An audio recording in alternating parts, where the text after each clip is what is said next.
illustrious Lambo and the beneficent BLJ. Yeah. What's up, everybody? What's up, That was man? an amazing intro. You know me. Yeah, just being Yeah, tantalizing. appreciate that, announcer guy. Wherever he How might y'all be. been? I've been all right, man. This weekend, I spent it cleaning up. Literally felt like Mr. Clean, you know? Like, the whole weekend. Like, boy, I got to clean my kitchen. Got to clean my stove. Got to clean my air fryer. Got to clean my living room. Got to vacuum living room. Got to mop, you know. Responsibilities. And I got to wash clothes. Man, I wash clothes for like 25 hours. But, you know. Isn't adult life fun? Man, I suppose. Aren't you glad younger you wanted to be an adult so fast? Oh, man. Well, actually, I'm one of them hipsters where younger me wasn't in a rush to be an adult. I was riding the lightning. So, yeah. I see. I myself, man, I just been working, man. You know, playing a little seafood. They got a new update. Been messing around with that. It's not the best update, but Oh, seafood got a new update? seafood got a new update. Yes.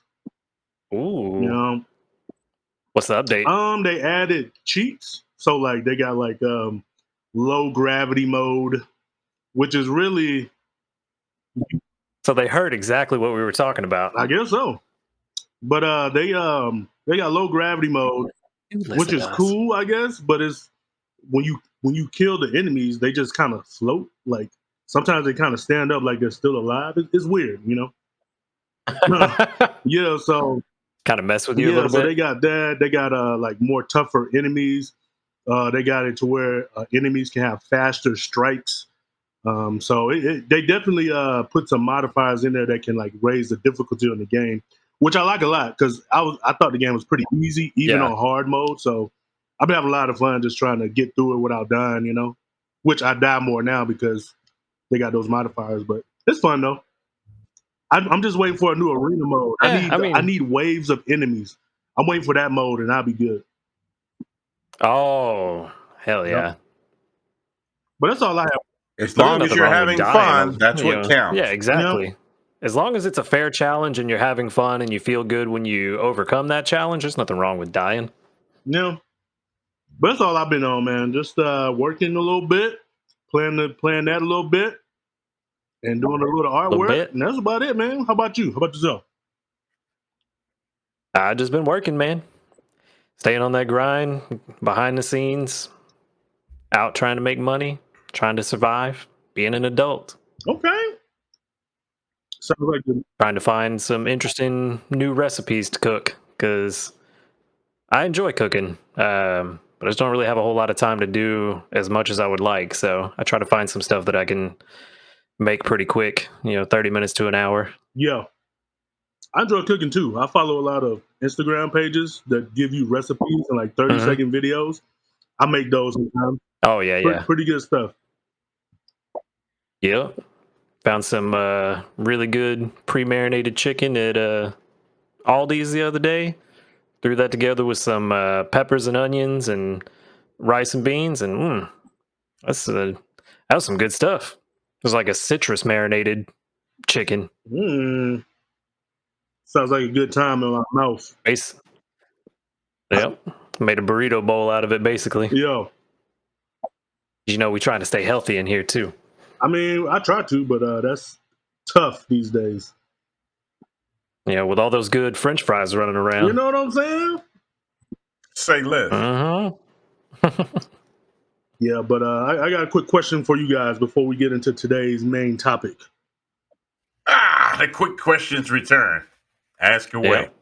So I was wondering, when you're a little kid and there's things you want to do when you grow up or things that you want to be when you grow up, I wanted to know if what was something that you wanted to be growing up, and are you doing it today, or are you taking steps on doing that today, or did you change up and doing something completely different? What were one of your dreams? Absolutely not. I remember being in third grade and they asked me what I wanted to be, and it must have been the Leo in me. but I wanted to be a movie star. Okay. Now, I will tell you, my confidence, I got a big ego, but I try to humble it. I don't go around telling people how great I am. I try to show through my talents and stuff like that.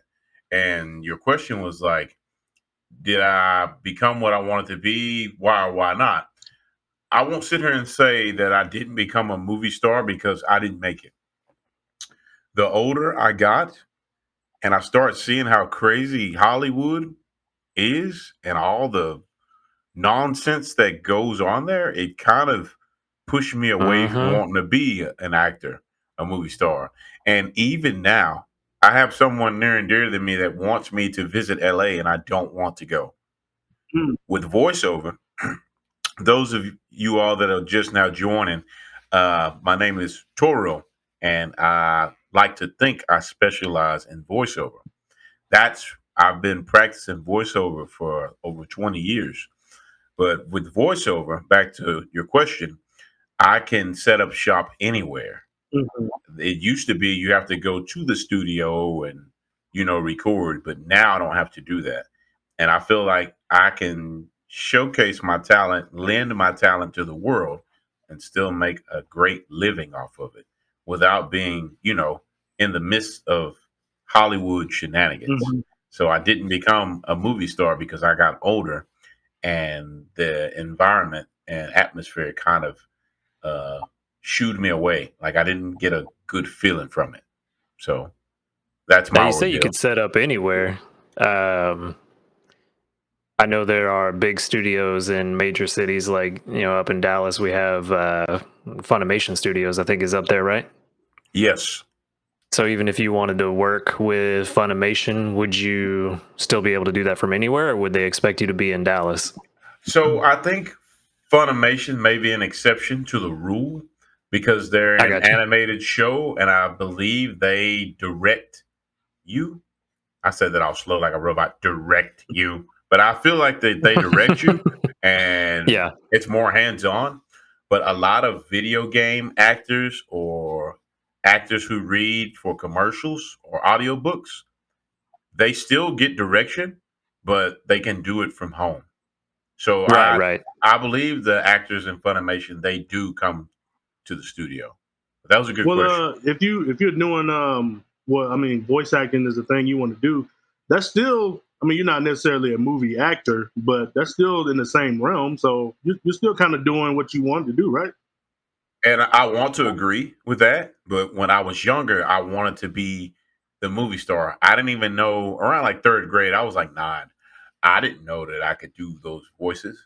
My talent for voice acting really didn't come, and it was weird. Like when I was in sixth grade, I already had a heavy voice, so I used to kind of throw people off. Like I won't say it was this deep, but I still had rumbly grumbly. Like my teachers used to be like, "Why is this voice so deep?" But in sixth grade, I used to make all these crazy noises in the back of class. And I have this one friend. We're still great friends to this day. She's always encouraging me and asking me how I am and asking me how I've been and stuff like that. And her name is Jennifer. So I want to shout out her on this podcast. I have another friend also that went to school with me, and she encourages me as well. Her name is Alana, and they probably don't remember, but like back in middle school, I used to do all these crazy voices and sound effects and stuff. Hmm. And to me, it wasn't even me being a class clown. That people just said I was really good at it, and that was part of my encouragement mold to become a voice actor. But another thing that encouraged me and molded me to become a voice actor, some nostalgia trivia here. I used to just watch animated movies. Like one of the best animated movies to me of all time, Ninja Scroll. If y'all haven't seen that movie, it's a R-rated film. It's about a samurai vagabond named Jubei Kibagami. Y'all should watch it. But I was always quoting stuff from that movie. And one of my favorite quotes, Jubei's on this bridge and he gets ambushed by these group of bandits. And Jubei's righteous deeds, it cost him a sword that was worth 300 pieces of gold. and they're pissed. And one of the lines I quoted all the time, and one of the bandits is telling him that thanks to his interference, that he cost them 300 pieces of gold, and they can't go back empty-handed. And I love the way they delivered that line. So, in combination with my classmates encouraging me and me watching stuff and just repeating it just for the fun of it, I realized that I was good at it. So that's how I kind of molded myself into voiceover. So BLJ, I get what you're saying. I guess you could say I kind of achieved that dream, but back then as a kid, I didn't think I would be doing voiceover. I thought I would be action scenes and Jumping out of the romance, that buildings. type of stuff. Yeah, that stuff. But once I realized the atmosphere where you have to achieve that, it kind of made me back away. Like I want to achieve financial stability another way, another route. Okay. So you wanted to be like a Tom Cruise type of movie star where you're doing your own stunts and all that? Yeah, more like Jackie Chan, man. I was enamored by Yeah. Jackie Chan's his awesomeness. Like, oh man, I was starstruck. Yeah, something like that. So have you done any audiobooks yet? Kind sir, I have not. No audiobooks, but I have quite a few independent projects that I have partaken in. The most recent one, I don't think I was chosen, but this is gonna sound weird. I don't think I was chosen, but I was chosen to audition in a commercial. And I did the commercial and everybody thought that it was great, but I never heard back from them. Boo-hoo, but it's all good. Hair And another loss. thing I did was yeah, they're lost. And another thing I did was well, they wanted me to put on my best sheriff voice, and I voiced the sheriff named Sheriff Jeremiah Higgins Jr. And man, I tell you, I knocked that role out of the park, and I believe you can still listen to it. I believe the place called Stony Point or something like that. But I was talking like this here, boy, and I had a great time being Mr. Jeremiah Higgins Jr. So yeah, with that being said, I'm still out here, grinding every day. I love doing that stuff, and we'll see where it takes me. But that was an Seems like there's a interesting. bit of Sheriff Andy Griffith in there too, huh? Oh yeah, precisely. That's what's But up. but I was gonna say, that was another interesting question down nostalgia lane. But I'm gonna pass the baton to the homie Lambo. See what he got to say.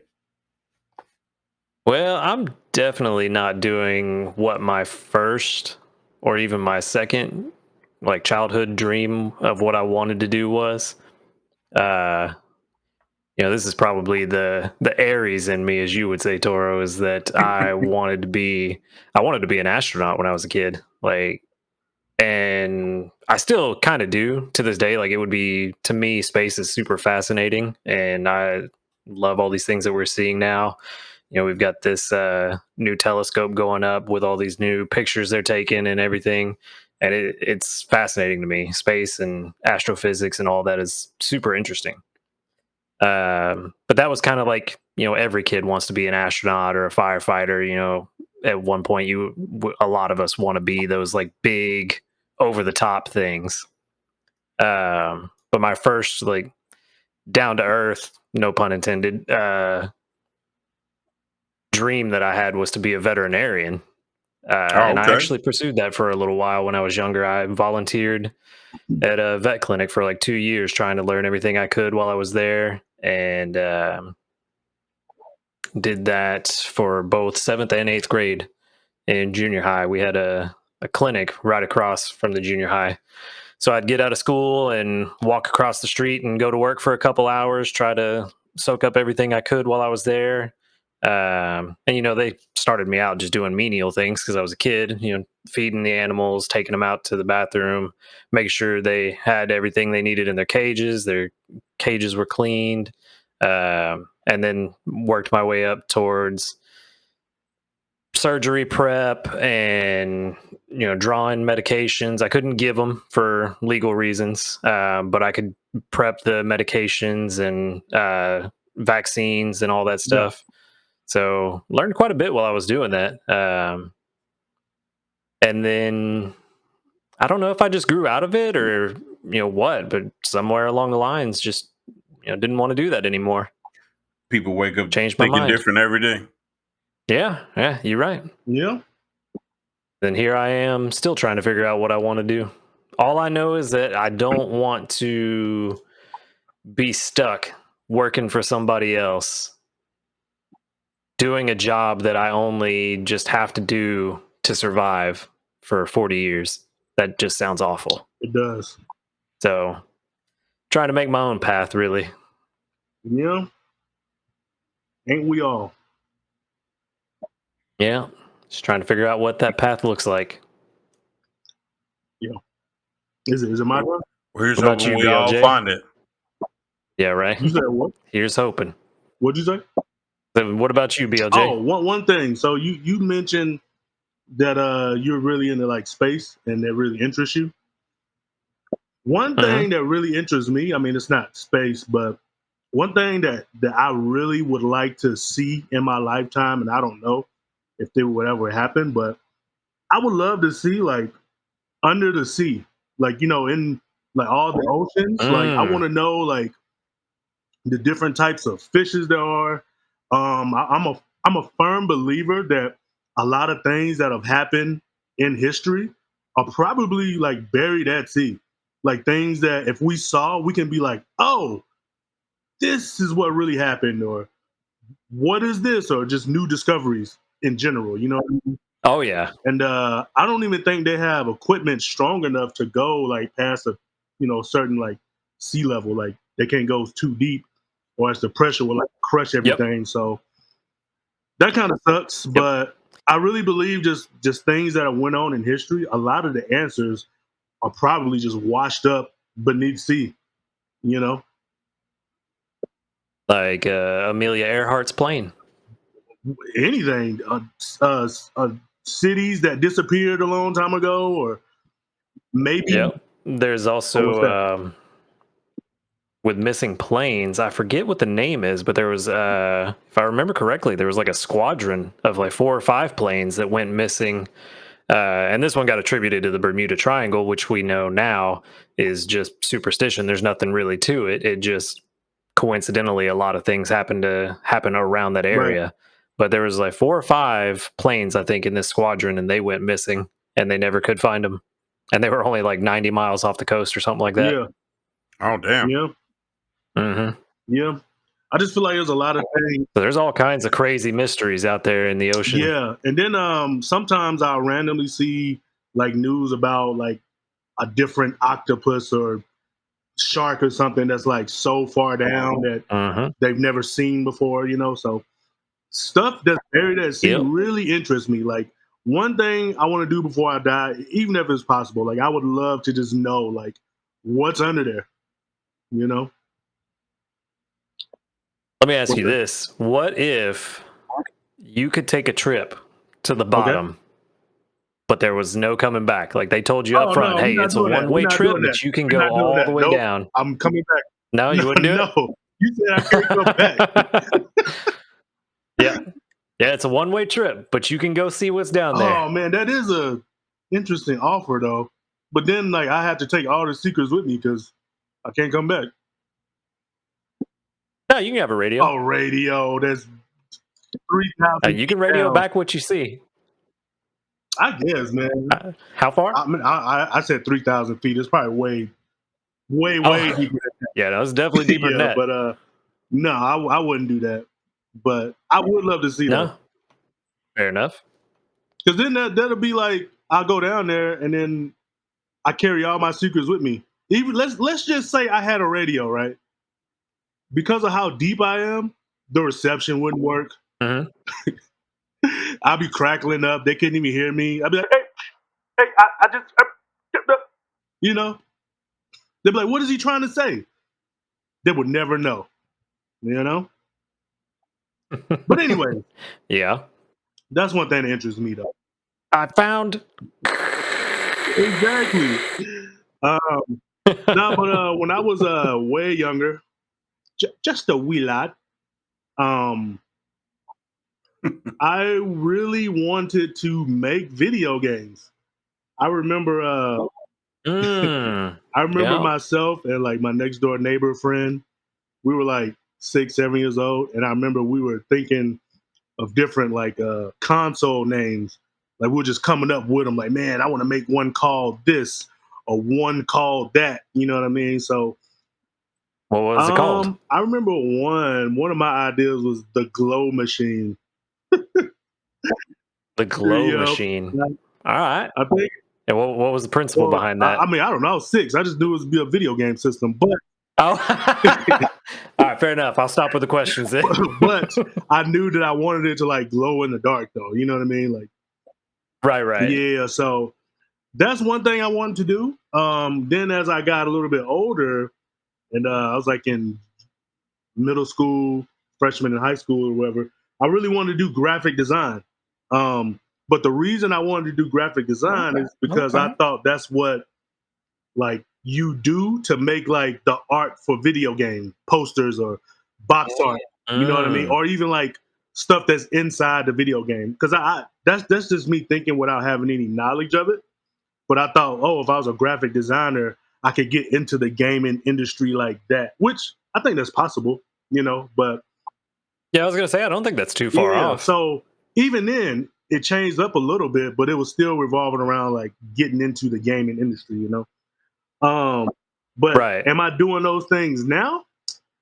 I will say these days, with the artwork that I do, I am more closer to that dream than ever before. You know what I mean?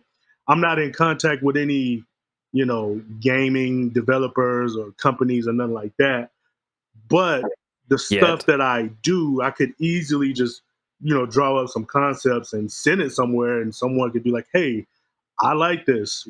We want to work with you." You know what I mean? Or something along Yeah. those lines. There's a, since I started drawing again, there's a small goal that I would love to like in some way, shape, or form be able to get like an art role in the creation of a video game, or even like my man Toro, Mhm. like voice acting. You know, because I wanted to do that for a little bit too, voice acting. Not as strongly as Mr. Toro, but that's something I definitely want to do too. But I think one of the coolest things would be is to like complete a game and then see my name just scroll up just in the credits. Like what? You know? So I'm gonna jump in on that, and I'm gonna say that is an amazing Yeah. feeling because when I told y'all that I voiced Mr. Jeremiah Higgins Yeah. Jr. at the end of that presentation, they had a woman. I believe she had a British accent, and she said our names. And she was like, "It's starring Tori and Flanagan," and I was like, Yeah. "Oh!" So that is like an amazing feeling for them to shout you out. You know, how you used to say, "Your boy feeling super juiced up." That's how I felt. You know, so yeah, for sure. I had to drop in and tell you that is a great feeling when you put in the work and you get acknowledged Yeah. for your work, and people go listen to it or Yeah. watch it, and your name is in the credits. So I'm right with you in that Yeah. regard. So I would say that dream of mine it still exists.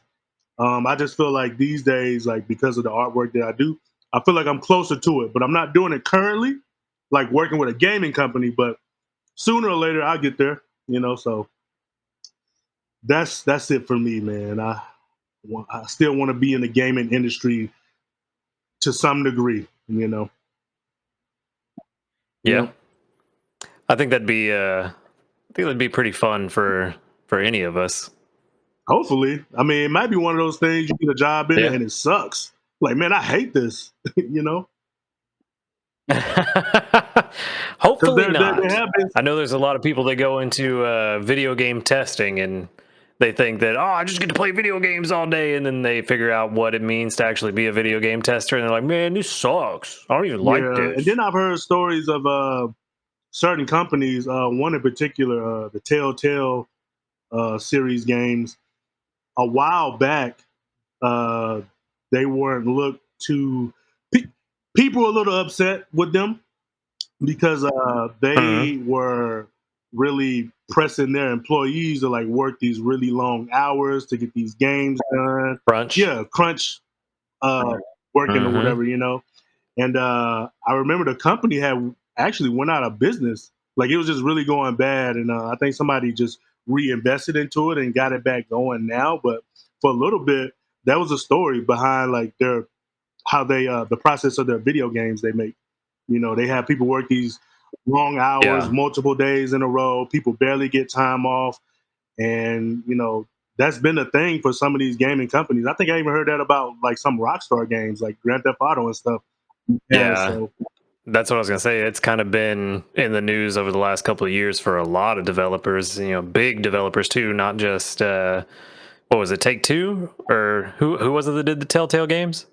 it might be Take Two Interactive. I'm not too sure. Yeah, don't get me lying. That's just the first one that came to mind. Yeah, I don't know. But So I could be way off yeah, on they that. But yeah, like NetherRealm got smacked for it. I think CD Projekt Red got hit for it.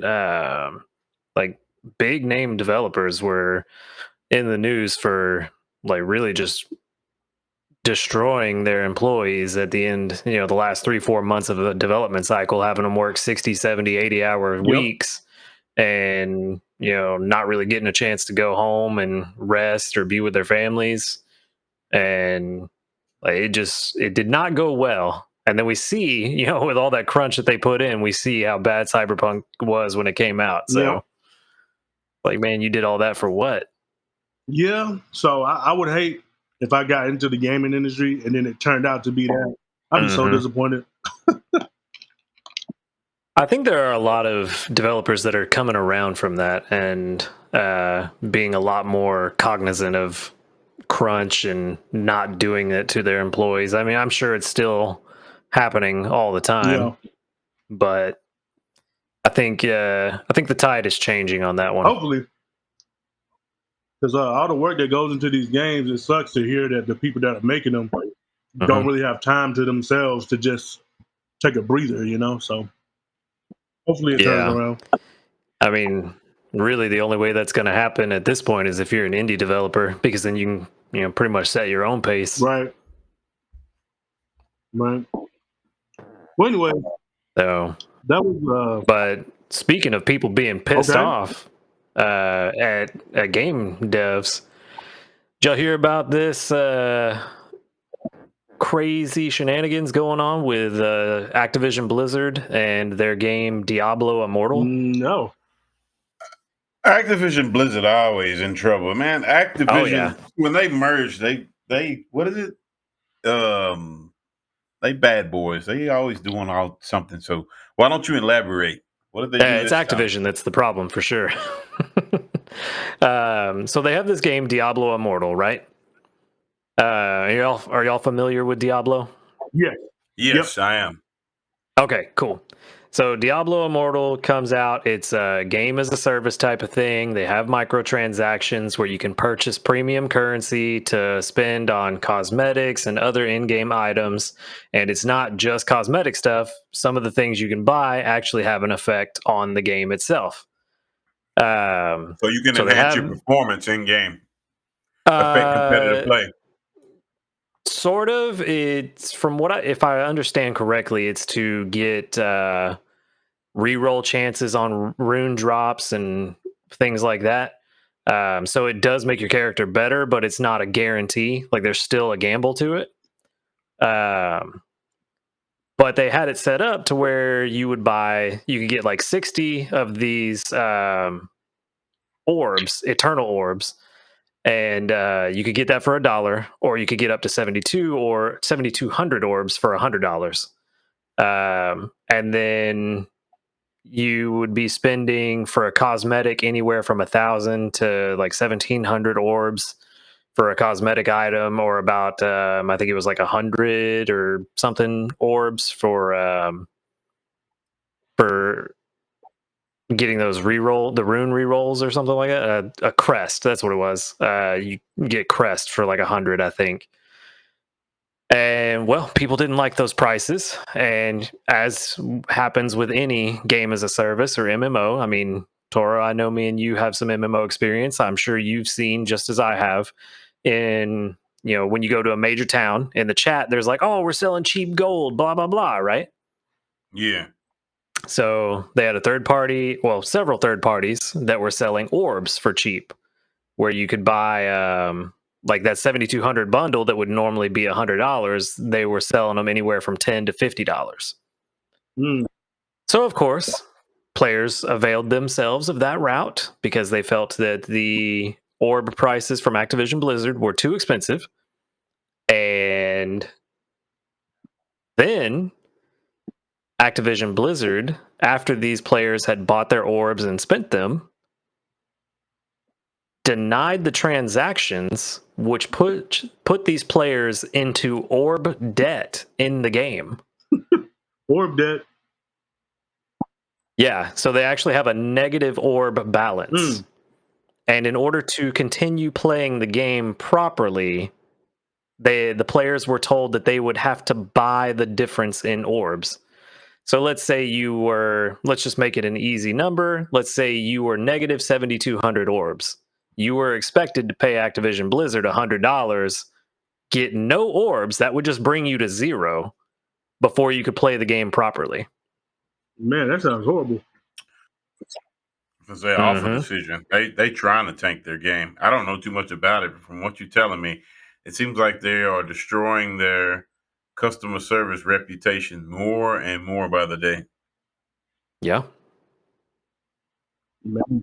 Yeah, and I know you played WoW, Toro. What was the premium currency in there, or did y'all have one or an equivalent to this? They didn't introduce it till later, but World of Warcraft there isn't really a premium currency, but they finally, because for the longest time, the WoW purists, the original developers said, by no way will you be able to purchase gold for real money.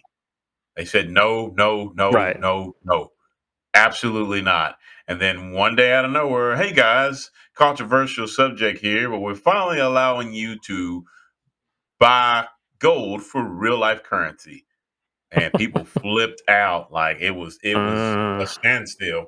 And the moral of the story is they said no, and hey, this is going to line our pockets up because that subscription money started drying up.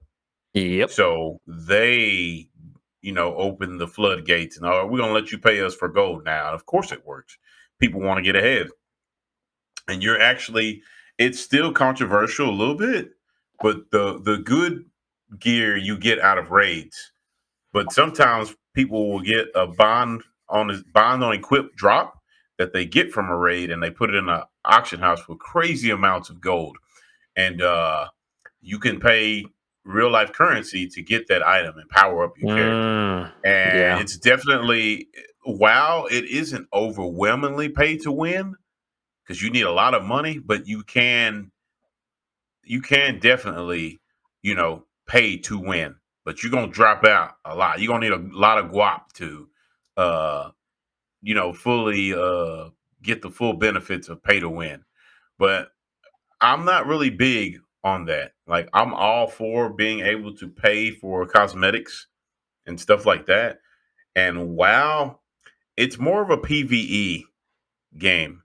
So paying to get ahead and clear content, some people still get a little sour at that because they're racing, world's first or, stuff like that. But when it comes to like cosmetics and mounts and stuff, and you buying gold to get that, it don't bother me none. At the end of the day, I kind of look at it from a neutral standpoint. This isn't my game. I know I'm investing my time and money into it, but it's not my game. You sign a user license agreement at the beginning, and they're telling you they can make changes as they see fit. So you just need to be careful what you dump your hard earned money into. And I'm not saying dump like throw it away. That's not what I mean. But you choose a better term. Be careful what you invest your hard earned money into, because most people want to invest their money in, recreation. Like, you want to go home and relax. Like, I do it. I get on PlayStation Store and buy me a game, and a lot of the times I enjoy it. There are some times where I go in for a slam dunk and I miss, like Elden Ring. Boy, why did I do that? That was awful. That was a layup. No, it was not. Definitely was a slam dunk. And we Man. missed. But yeah, you know what I mean. So microtransactions are a very tender subject, but at the end of the day, it's their game and they can do what they want. And it is disheartening when somebody that has a greater income than you go and buy all this goes and buys all this stuff and they're all powered up. And some of these guys Mhm. that buy all this powered up gear, they're still not good. And my cousin can attest to that. But it's very controversial. That's a very thin You know line. what that sounds Because like? man, those You what's ever up? like play pickup ball like at your local park or something, and then you might go there and you're actually decent, but there's a guy there that sucks, but he's got on the latest Jordans. He got the Jordan headband on. He Oh got the elbow yeah. pads on. He got Yeah. the Jordan jersey, the Jordan shorts, but he just dookie. Like that's what that sounds like. Like somebody that got more money, Oh they buy yeah. all this stuff, but they still suck. Yeah. Yeah, Yeah. I've definitely seen that a couple times.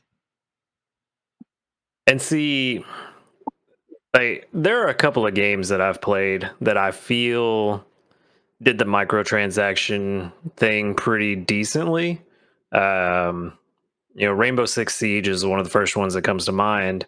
There was nothing you could purchase that would help you be better at the game.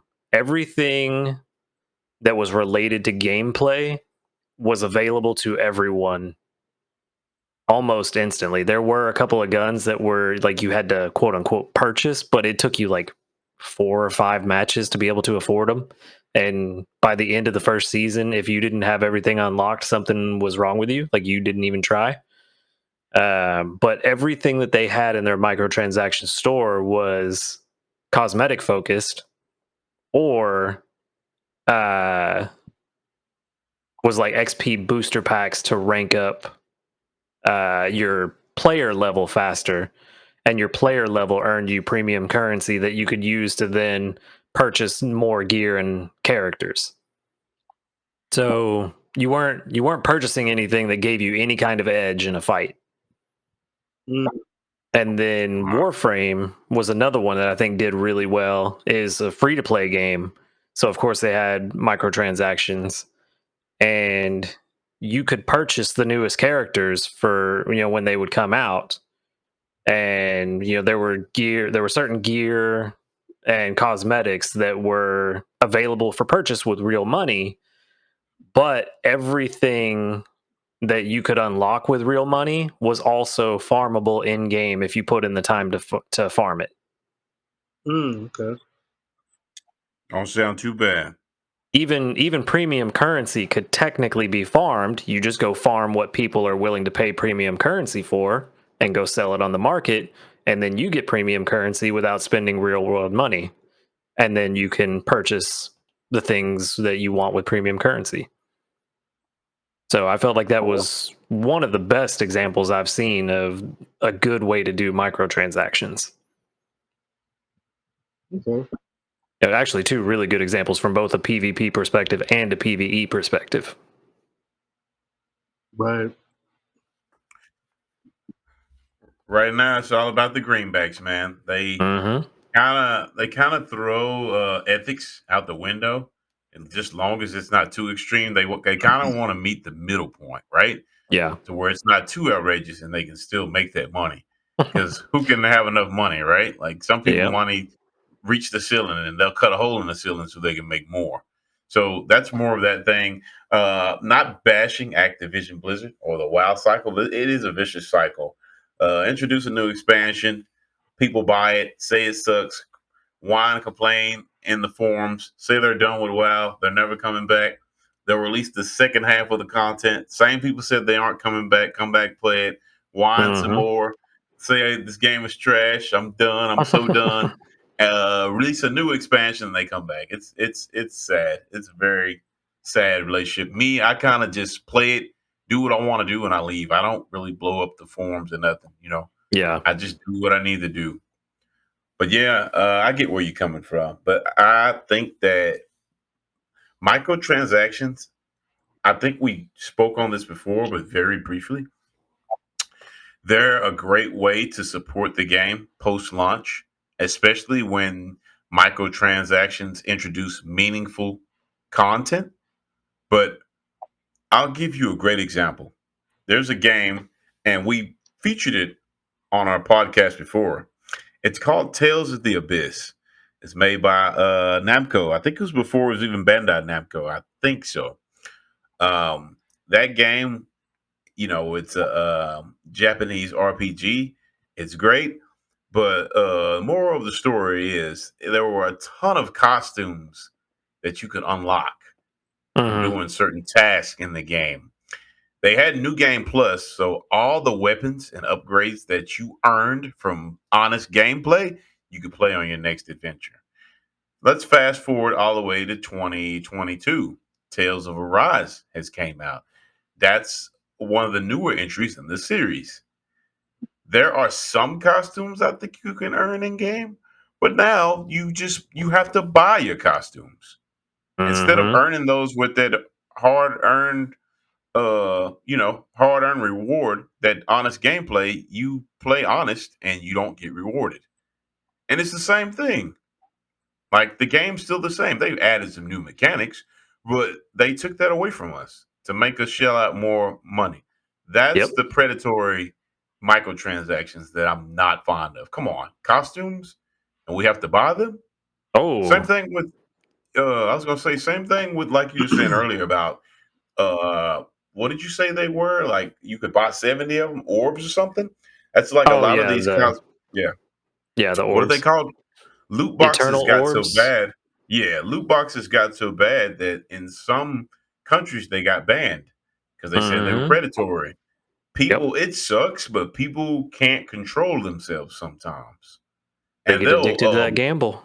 they'll burn a hole in their pocket, and they can't afford rent because they was trying to get a legendary ice cream cone or something. I don't know. It gets crazy out there, so I get where you're coming from. Yeah, I've never really been a fan of the pay to win thing that they put in the games. I haven't really had too much experience with it, but I will tell you the one game that put a sour taste in my mouth when it came to, microtransactions in the game. And it was actually a cell phone game. Have you guys ever played Marvel Contest of Champions? Never heard of it. Well, I've heard of it, but I haven't so it's played it. basically a fighting game, but it's a Marvel game. And it's a pretty fun game. You can actually play people like online and stuff like that. But where the microtransactions come in at, and that really got me upset with them, they have crystals in the game, right? So you buy these crystals to get new characters, right? But the thing is, let's Mm-hmm. say they have Spider-Man, right? They got a 1-star Yeah. Spider-Man all the way up to I think a 6-star Spider-Man, right? So you can buy all of these crystals in hopes of getting like a 6-star Spider-Man, but like you keep getting duplicates of 2-star and 3-star Spider-Man. You know what I mean? And you can level those up and you can combine them and stuff like that. Then they'll be extremely strong, but they're still weaker than the 5 or 6-star Spider-Man. You know what I mean? So That sounds exactly like a game I used to yeah, play. so they have like a story mode in the game, which is cool. But as the Mm-hmm. story progresses, it gets harder and you need like stronger characters. And next thing you know, like, because you can earn characters just through playing, and you can get lucky and get you a 4, 5, or 6-star character. But it's so hard to do that. So then you're like, all right, well, let me buy some. So you buy like 10 crystals, and let's say each crystal costs $5, and you spend all that money and you still don't get a 6-star person. You know what I mean? So it just sucks. So I remember I put a lot of time into that game. I want to say that particular game probably came out maybe like 2014 or something like that, 13, 14 on mobile. And I want to say I probably put like a good year's worth of time into that just so I couldn't get the high level star characters in the game. So I ain't played it in a couple of years, but like it just grinds my gears, man. Like, and I really want the high star character just so I can power them up and play the PvP versus mode on there. You know what I mean? Because you can be really good at the game, but if I got a 3-star character and I run into a guy that sucks, but he has a 5-star, 6-star character, like a 6-star, what's the Marvel character? I don't know, Wolverine or something. He gonna blow up my amazing 3-star Spider-Man. You know what I mean? So then I'm like, all right, well, I need a high power one, but I just never get it. And I'm not about to spend $70 in hopes of maybe getting one. You know what I mean? So it sucks, man. And it just feels bad when you don't too. Yeah. Because that's what happened to me. The game I was playing was Final Fantasy Brave Exvius. It's a mobile game, and it had the same kind of system where you would draw, and the characters were ranked by stars. And they had it to where you could earn, because you used tickets in game to make pulls. And they had it to where like you could earn tickets throughout each season, so that when a new round of characters would drop, you'd have a decent amount of tickets to make some pulls with for free that you just earned by playing the game. Right. And you could almost guarantee yourself one of the new characters with the high star rating just by having a decent amount of tickets, 50 or 100 tickets. I forget exactly how many it was. But then they started getting real ridiculous with the drop rates to where like there was it wasn't even like they got up to 7 stars and then they changed the mechanic and there was something new, like Ascended or something was the new one, and you had to have like 2 7 stars of the same unit and merge them together and all this and that. And it used to be that the drop rate was like 5%. So as long as you had like 25, 30 tickets, you could almost guarantee yourself at least one. Yeah. And then when the new unit type came out, I spent 200 tickets almost, maybe even more than that, and didn't get a single one of the new units that came out. And I was just like, no, if that's how the drop rate's going to be going forward, I'm out. Yeah. It's time to stop. And I stopped playing right then and there, and I haven't gone back. Yeah. It sucks, man. That's the worst, man. Spending all that money just to not even get the good stuff. And like, I'm kind of maybe complaining for no reason, because I was a 100% free player. Like I had never spent any money on that game, and I was still getting all the new units when they were coming out. And then, like I said, that new unit type came out and they changed their drop rates, and I was like, nah, I'm good. Because you pretty much had to have those units to complete the newer content that they were pumping out. And I was just like, nah, I'm not paying money. The whole point was to be free to play. Right. Yeah. But yeah, it 100% sucks, because like you were saying, people spend $50 and don't get the character they want. They're probably going to spend more money and roll again because, well, I spent 50, I got to spend more. I got to keep going till I get it. That sunk cost fallacy kicks in. And then next thing you know, you've spent $300 just to get one. Yeah, at that point, you've paid like an ultra exclusive edition video game that comes with a statue just in a game to not even get the cool stuff. You know what I mean? Mm-hmm. Yeah. Yep. And people do it all the time. I sure do, because I be playing Fork Knife and I done it on Apex. I'm ashamed how much money I done get at Apex. I said, man, I could have. I ain't no telling what I could have bought, but I done kind of calmed down with this stuff now. Well, we know who not to take to Vegas with us. I know that's right. I'm going to shout out one of my great friends. He's like a brother to me. His girlfriend, she's playing Fortnite with us. Oh, man, it made me laugh so hard. I was flexing on Fork Knife with all my skins and stuff I had, and she called me a wallet warrior. And man, I laughed so hard. So I wear that title with pride now. I am a wallet warrior because I was running around doing John Cena emotes and doing all these cool dances and running around as Spider-Man and Black Panther. So he's a wallet warrior. No, I embraced that title with pride, but I kind of done Damn. calmed down now. Yeah, That's the it was stark good opposite stuff, of though. me. I might have said Oh, this yeah. before, but like whenever a game is free to play or there's a way to earn premium currency, it is my goal to continue with free to play as long as possible. Nah, I hear you. Nothing wrong with that. Like I don't think I bought, because I played Rainbow Six for like 2.5 years, and I don't think I paid money for any of the DLC until it was like season 7, 6 maybe, because I was just playing so much that I earned the premium currency through playing the game. Okay. Although Warframe actually did get me out of that one. The developers were so cool that I was like, you know what? I don't mind tossing them 10 or 20 bucks here and there. Like the game's free to play. It's a fucking great game. I'm having all kinds of fun with it. I'll give them some money. Right. Yeah, man. Pay to win, man. It's not the way to go. But at least But I really feel bad for this guy.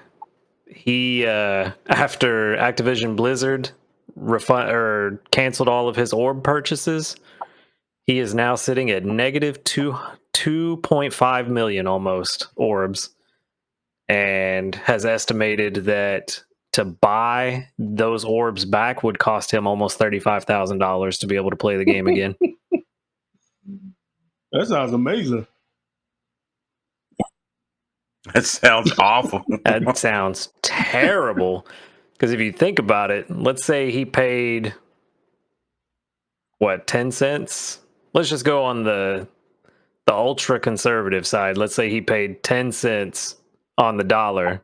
He spent $3,500 on the game, and now he's got to pay $35,000 to be able to continue to play the game that he's already spent $3,500 on. Yeah, that's crazy.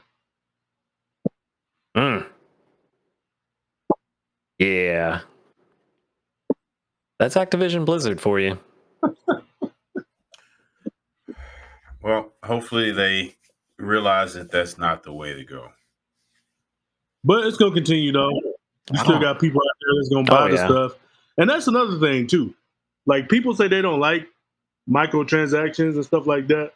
And it might be you and however many people, but if you still got other people that's paying all this money, they're like, okay, well, I get it. You don't like it, but we're still making a boatload of money with the other people that don't mind paying. So it still continues, Mm-hmm. That's the sucky thing about it, Well, so I'm thinking about Street Fighter Cross Tekken and how their DLC fiasco went. We're going to have a DLC. We're going to have, what was it, 6 new characters, and, we're going to release them a few months after the game's out. Then the game comes out, and we find out all the characters are already on the disc, and people are upset, and it pretty much tanked the game. But then Street Fighter 5, 4, I think, did 4 have DLC, or was it just re-releases? They had re-releases, and then they actually, I don't know. I know every re-release had different characters on it, but I don't know if the actual DLC. Yeah. I'm not sure. Either way, Street Fighter 5 definitely had DLC, and it kind of seems like Capcom learned their lesson with Street Fighter Cross Tekken, because it doesn't seem like they handled the DLC the same way. Right. And I think that's exactly what Torian was talking about with, like, it's a great way to support a game post-launch when the content that is coming out is new and exciting and transformative. Yeah. Unless you get the Kanzuki Beach stage, and then everyone hates it. Yeah. And they don't patch it to where you can see. Mm-hmm. But yeah, don't speak on that. You're gonna make my Street Fighter 5 rage. Yeah, not tonight. Yeah, not tonight. No, not tonight. But long story short, the moral of this story is we've been talking about microtransactions for a while now. It's like I said, it's just a fine line between both of them. Yeah. And look, you just said it. I don't want to sound like I'm repeating myself, but I mean, I repeated transformative. you, so go ahead. Yeah, transformative, okay, and more levels, more story, yes, but Yeah. a different costume variation, um, not so much. But I'll explain this before we go. I get now why they try to do microtransactions because these systems are a lot more powerful and it's a lot harder to design the costumes and the physics and like say you have a cape that flows in the wind, you have to animate it just right. um Voiceover and textures and environments, all that stuff costs money and people's valuable time. And I believe, I could be wrong because it was expensive back in the day, but nowhere near expensive as now to make a video game. Lots and lots of money, right? Lots and lots of investors. These investors want their money back plus interest that they were promised. So that's why they put these costumes and all these cosmetic goodies behind paywalls now to help pay back those investors. It's a dangerous game to play. And that's why some of these video game developers that are not big time yet, they put all those eggs in one basket and they're like, please let this work. And some of them get by and some of them don't make it and they're never heard from again. There was this MMO, y'all probably hadn't heard from it. It was a wonderful game. It was called WildStar, and man, that game kicked ass. But Never heard of it. it didn't perform like they wanted it to, and it had potential. And a lot of people were sad to see it go. And of course, it's not fair. People get on forums and say it was uh, riddled with bugs and all this stuff. But even World of Warcraft, when it first came out, had all types of bugs and glitches. But World of Warcraft, World of Warcraft did not have direct competition, nothing to compare it to. So people True. just stuck with it, played through it, bugs and all. WildStar, they already have something to compare it to. So instead of being patient and letting them iron through the bugs, people start leaving at a drastic rate and it didn't do good. Another thing was bots, like in PvP and stuff. Bots, they're just sitting there AFK and stuff, running the WildStar experience. It just had all these problems that plagued the game, and it sunk the ship. And it was really sad because it was a really fun game, and the characters were unique, and it had its own flow, and they did all this marketing to hype it up, and people bought it, and it did not Mm. survive because the investors did not make what they wanted to make. So you have to be careful talking about these developers gaming wise. You have to be careful because that one shot, it'll sink your ship. And it was Mm-hmm. so sad to see it go, and people were really sad. But now that game is done for. There was one more. I'm gonna go back in the time machine again. This one was called Hyper Universe, and it was kind of like League of Legends, except it was like a side scroller. And I'm gonna see if we can get some footage of Hyper Universe, just like we got some footage of WildStar just now. Hyper Universe, it was 5v5, I think, and it was like a versus game, and it was a side scroller. You can go up and down the ladders, and that game was doing good. But let me tell you why that game didn't last, and it's ridiculous. Tell me The why. the American release, the people in charge of marketing and just the representation of the game, they didn't like how lewd some of the characters were. And what Mm. I mean by that, it was nothing NSFW, but let's just say some of the characters measurements were too big, they thought. So they had an artist, and they did it with the quickness. They had an artist quickly do a touch up on the drawings and let's say reduce breast size or reduce, like if some it was mainly the female characters, but if her shirt was the cut was too low, they would raise the cut in the shirt and stuff like that.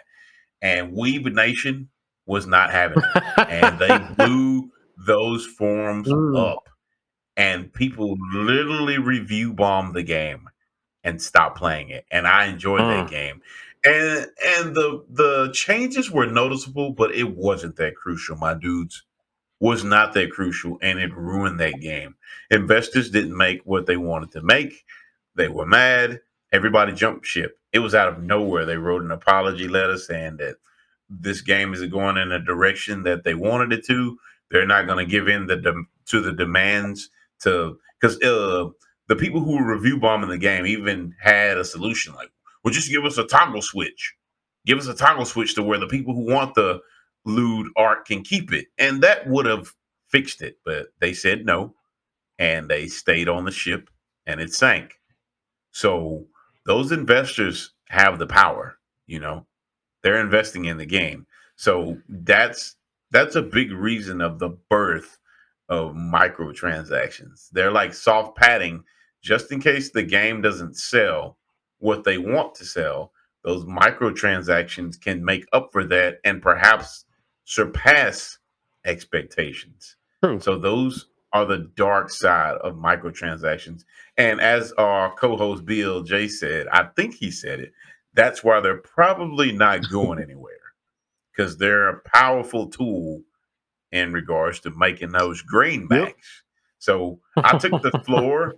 Yeah, I took the floor for probably like 10 minutes straight, or however long I was talking. So I'm going to dip back into the darkness. It was I like feel 2 like minutes. it didn't feel like it to me, but yeah, I feel like we've been on this subject for a while, and I don't know about y'all, but I think the party bus is running out of juice to me. I usually get a feel for it when it is, but I was going to let y'all get y'all's closing statements on this subject.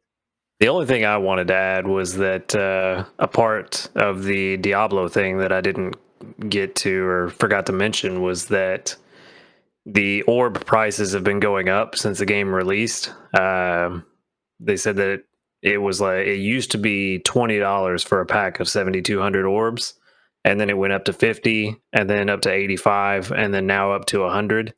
And so that's why a lot of people were turning to third-party orb vendors, was because the prices were just astronomically increasing. Mm. Not saying it justifies what they're doing, but that's why they did it. Right. Yeah, man. I'm not a fan, man. I mean, I get it. It seems like it's here and it's here to stay, but there's not, at least for me, man, there's not too many games I can see myself spending all kind of money on. The pay to win or whatever. Especially after my experience with the Marvel game I was telling you about. Like that really made me salty, man. Yeah. Like and at the beginning, I ain't gonna lie. I think maybe altogether, I probably put like over the years that I played it, like on and off, I probably put like maybe like 40 or 50 bucks into it, but like I still ain't get, the 5-star character or 6-star character that I wanted, so after that, man, I'm Yeah. just like, nah, I'm not doing it. Like it's at this point I'm wasting money getting duplicates, But at least you were able to resist the urge. Oh, to keep going? Yeah, 'cause there's a lot of people that can't. Oh yeah, man. So Like I said, I'm about to park the party bus, but there's another game I want to put in the spotlight. Genshin Impact. That is a beautiful game. Like it, man. But these characters, they're always releasing characters, and you have to gamble to get the characters. And it's a character you really want. Instead of letting you buy them outright, that's still a microtransaction. They're letting you gamble for them in loot boxes. And my brother wanted me to play that game, and I played it for a little bit. But I'm like, nah, I got to keep doing this. And another thing, my pet peeves is those type of games. From what I know, the story doesn't end. They keep adding expansions. That's cool and all, but a game like that, I feel like I would want some type of closure. I could be wrong, and there is an ending. But from what I know, there's not really an ending. So I don't know. it's not a true ending. Yeah, something like that. Well, before we all run off, I got one more question for the both of you. One more thing. What up? So, what is the best piece of DLC that you've ever purchased and would be willing to pay double for again? And I'm gonna start with you, BLJ. Actually, before you start with BLJ, I'm not going to answer that today because I'm going to say that the next episode because I feel like that requires extensive research. All right, well, we'll just save it for the next shallow. episode Yeah, then. yeah, that's We'll just come right up to the edge of that cliff and we'll hang on to it. Yeah, so that's what we're gonna do. Yeah. To our listeners, I want to say thank you once again. I know you probably think by now I have a tape recorder, and when we get to the end, I say it's been an honor, but that's actually me saying that every time. I'm honored to be one of your podcast hosts, and I've had a great time. This was a bit of a different episode talking about microtransactions, but we hope that we enlighten you with the good and bad regarding microtransactions. And if you feel like there's something that we need to know, or you had a unique experience in regards to microtransactions, feel free to leave your story or your input in the comments. Or even a different perspective that you feel that we don't see. Yeah, for sure.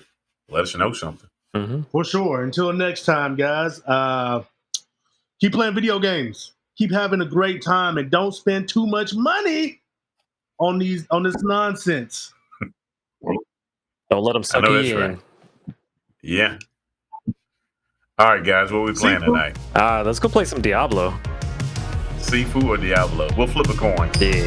Next time, guys. Later. Take care. It's been an honor. Later. Maybe it's a new beginning. Maybe it's the start of where it ends. I know. It comes down to all or nothing. This time it's for real, we can't pretend. You know, they're closing in, and I don't wanna miss a shot. Adrenaline, so give it everything that you got. Don't stop.